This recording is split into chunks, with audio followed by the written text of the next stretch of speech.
contente aujourd'hui là. Cette vidéo, ça m'a boosté ma confiance en moi. Parce qu'il y a 2 heures de ça, j'étais perdue. Parce que je me disais, franchement, YouTube, c'est dur. C'est dur parce qu'il faut trouver une idée de vidéo toutes les semaines. Il faut tourner la vidéo, il faut faire le montage. Et ça avance très, très, très lentement. Voilà un exemple concret. Cette vidéo que je viens de tourner là m'a reboosté, m'a redonné confiance en moi. Hello, j'espère que vous allez toutes et tous très bien. Je suis super contente de vous retrouver pour cette nouvelle vidéo. Et aujourd'hui, on va parler de confiance en soi. Je suis retombée sur des cours de psychologie et j'ai trouvé ça super intéressant. Je me suis dit, on va partager ça avec YouTube parce que ça peut être de bons conseils. Et moi, personnellement, c'est des choses qui m'ont aidée. Et donc, on va découvrir tout ça ensemble. On va partir sur une petite minute explication. Alors, la confiance en soi, c'est lié à l'ancrage. L'ancrage interne, c'est tout ce qui va être lié à notre personne, en nous-mêmes, la stabilité, le fait de se sentir en confiance. C'est quelque chose qui se développe grâce au développement personnel.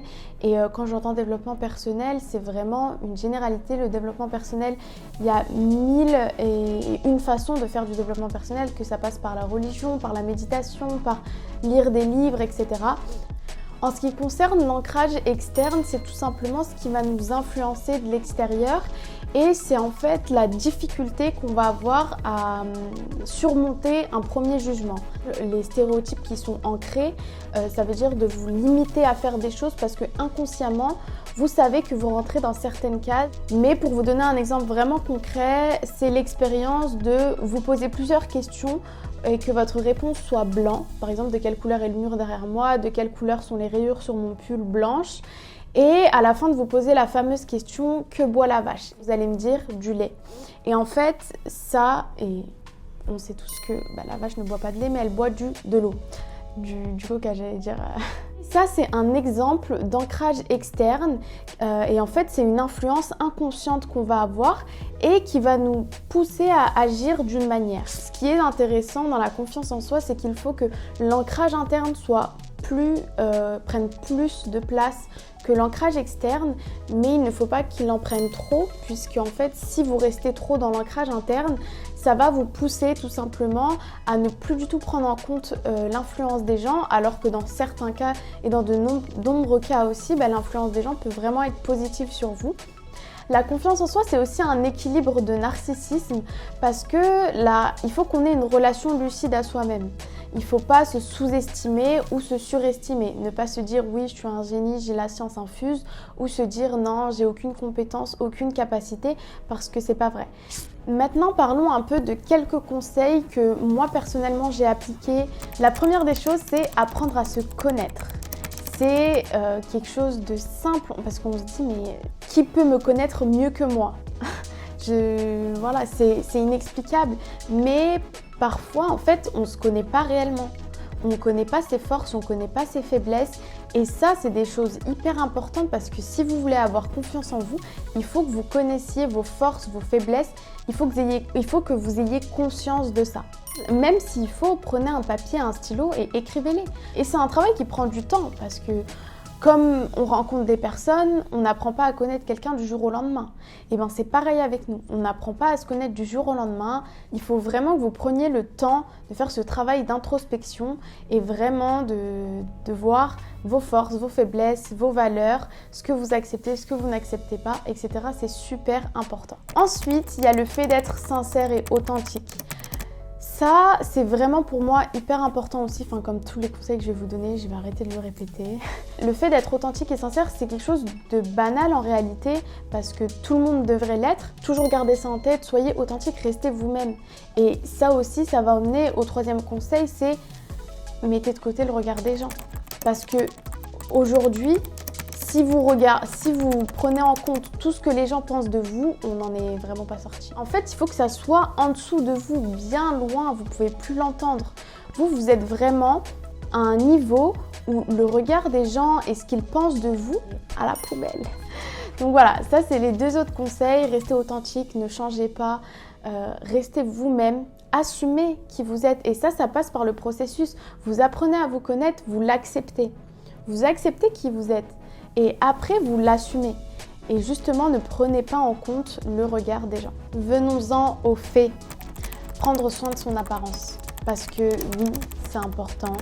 Prendre soin de son apparence, de son attitude, de la manière dont vous vous exprimez, parce que ça change tout. Ça change vraiment tout. Je pars du principe que tout le monde a quelque chose. Et le fait qu'on ne le remarque pas chez certaines personnes, c'est pas parce qu'ils en ont pas, tout simplement, pas de charme ou pas ce petit truc. C'est juste parce que ils le mettent pas en avant ou peut-être qu'ils n'ont pas confiance en eux, etc. S'habiller, je dis pas, voilà, il faut s'habiller tous les jours, on flic, maquillage on flic, mais soyez simple, restez vous-même. On revient à l'authenticité, restez vous-même. Le premier jugement que les gens auront sur vous, il passe par votre apparence.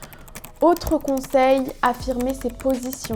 Quand vous avez fait ce processus d'apprendre à vous connaître, d'accepter, etc., vous allez vouloir affirmer vos positions.